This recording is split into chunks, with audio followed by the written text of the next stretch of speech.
কবিতাৰ শিৰোনাম অনুৰোধ আপোনালৈ। আমি চকু থাকিও অন্ধ আজি, ক'ব পৰা শক্তি থাকিও বোবা আমি।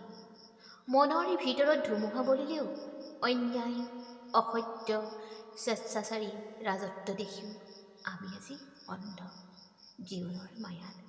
কাৰণ সঁচা কথা ক'লেই অন্যায়ৰ প্ৰতিবাদ কৰিলেই আমি যে খাব লাগিব ৰঙা ঘৰৰ ভাত, অথবা হেৰুৱাব লাগিব আমাৰ প্ৰাণ।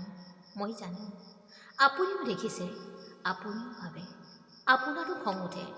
অন্যায় অবিচাৰ বিবেকশূন্য স্বাৰ্থজড়িত কৰ্মবোৰ দেখি। তথাপি আমি নিমাত, আপুনি নিমাত।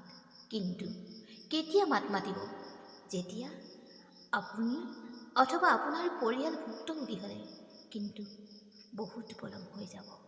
তেতিয়া আপোনাৰ সৈতে কোনো নাথাকিব। কাৰণ সময় থাকোঁতে আপুনিওতো যোৱা নাছিল তেওঁৰে কাষলৈ। সেয়ে সেই জনগণ, সেই মোৰ বন্ধুগণ, চকুমুদা কৰি নহ'ব। আগুৱাই আহক সঁচাৰ বাবে, ন্যায়ৰ বাবে।